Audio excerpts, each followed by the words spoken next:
Hi everyone, I'm Danny Bedrosian. I am a composer and filmmaker, and I just finished scoring a short film called Handyman. And I want to show a little behind the scenes of how I go from a completely blank scene to a fully produced piece of music. Holding on to a bright feeling, not another door in my way. There's nothing like it. So what I'll be showing you today is how I wrote the music for the montage scene from the film. These two girls are racing around to clean up the house before the owners come home. So it's a pretty high energy scene. And I've already done the first step at this point, which is talking to the director, and it's probably one of the most important in the entire process to make sure that I'm writing exactly the piece of music that he wants, setting the right tone, using the right instruments. Deadlines are calling. Earlier in the film, I had written a Christmas song which comes back several times throughout the movie, and the director said that for this scene, he wanted a big band arrangement of that. So the next step here is to determine the tempo and the pace of the scene. So what this involves is taking my digital metronome here, and I'm going to play the scene, and I'm just trying to get a sense of how fast I want this music to be based on the feel and the energy level of the scene. So what I ended up with is 198 beats per minute. So I'll then set that in my program. I'm working in Logic, and I'll go through this entire scene, building my basic structure and looking for what we call hit points, which are important beats or moments that we need to emphasize in the music somehow. I'll look for things like dialogue. Roof is finished. If there's dialogue, I want to make sure that I arrange my music so that it isn't distracting during those parts. Once I'm done with that, I'll have a basic structure. And from that, I'll create something that looks a little bit like this, with each section labeled so I know exactly what I need to compose and for how long. Once that's done, I'll add in the melody plus chords and lyrics.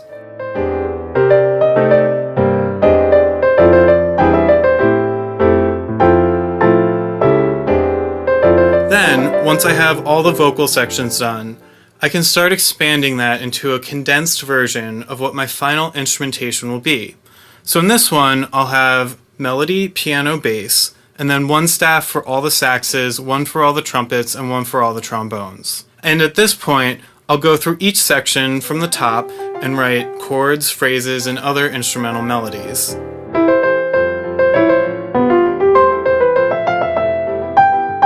Now that all the melodies and counter melodies and chords are put in, I can start harmonizing the phrases, filling in the notes based on what chord I have.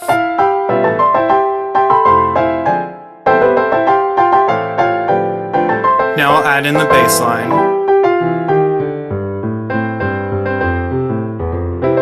And then finally, I will expand all of these groups so that every instrument has its own staff. So the 5 saxes, 4 trumpets, 4 trombones, piano, guitar, bass, and vocals.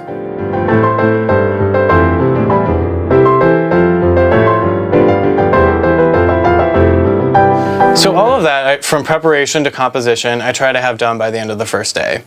And it does sound like a lot to get done in one day, and it is.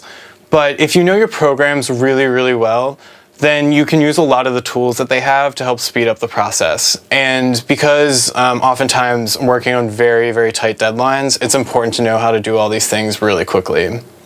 So after I've done working with Sibelius and I have all my music notes written out, I export them into Logic, and it looks a little bit like this.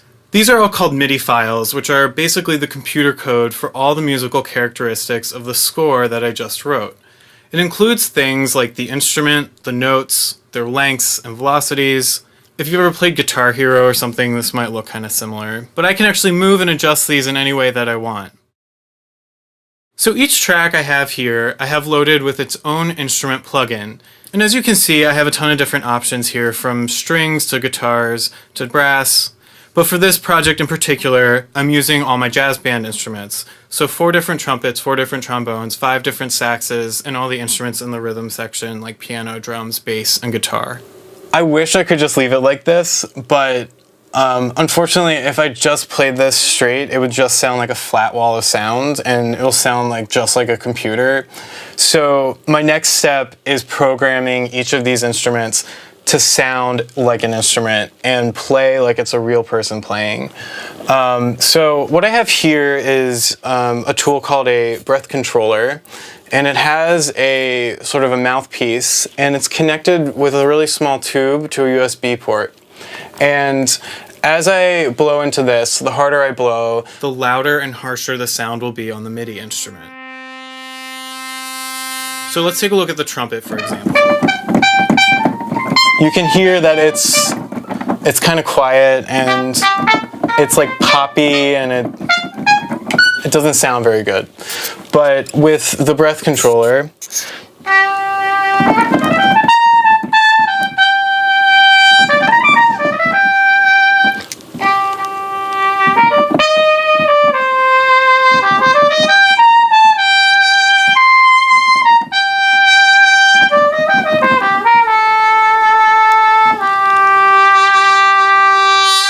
it sounds pretty realistic, even before we add all the plugins onto it to make it sound better. Also, I want to point out that each instrument plugin has its own set of parameters that can change and customize the sounds of each instrument. And I'll take some time to adjust many of these so that each instrument sounds a little bit different from the others, like changing the tuning or something, which is an important step in creating a realistic, non-computerized sound.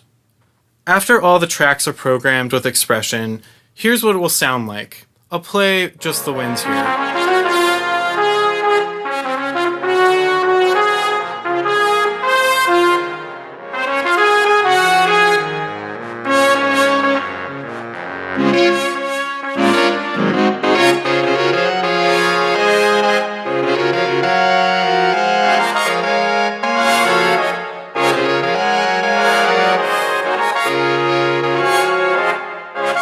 Although it sounds pretty good, I still have some more effects to add on in the mixing phase to make it sound even better.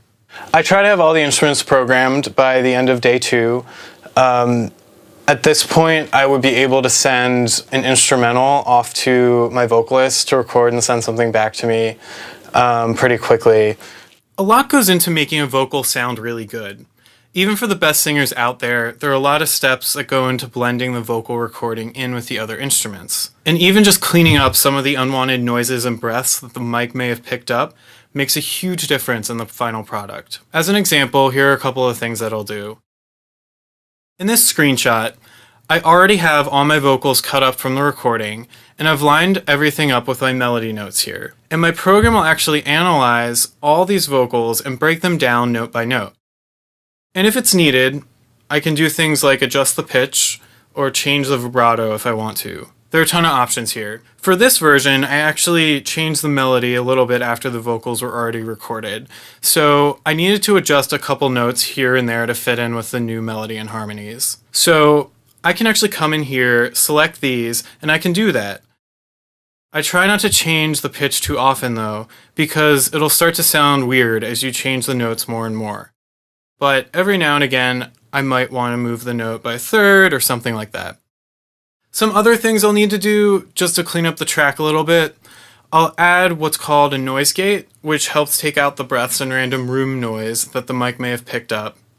I'll do things like add some compression, which keeps things a little more under control volume-wise, and in a recording, that helps the vocals blend better with the other instruments. And then also other things like an EQ and some reverb to give it all a sense of space. So the final step is mixing and adding all the effects that makes it sound professional. And a lot of things make a huge difference. So I'll start by going through section by section and adjusting the volume and panning of all the instruments. And then I will add on different plugins. These things include reverb and compression and things called an exciter, which adds a little bit of distortion on the high end, a maximizer, which makes it sound loud. I have maybe a dozen different effects on the master track after everything is composed and mixed to make it really pop. And once that's done, I'll send off the completed version to the director and editor. and also send each individual track by itself in case they need to raise or lower the volume on a specific instrument. It'll be easy for them to do that. Something like this, I try to turn around the first draft within 3 days or so because, as I said, deadlines are very, very tight, especially on the music side of the film industry. It's important to move really, really fast, but with quality. So that's it. I hope that was helpful in getting a better sense of how a music track is produced for a scene. And if you want to see the full-length version of the scene with the final mix dropped in, the link is in the caption. You can also check out my website, DannyBedrosian.com, and let me know if you have any questions. Thank you for watching.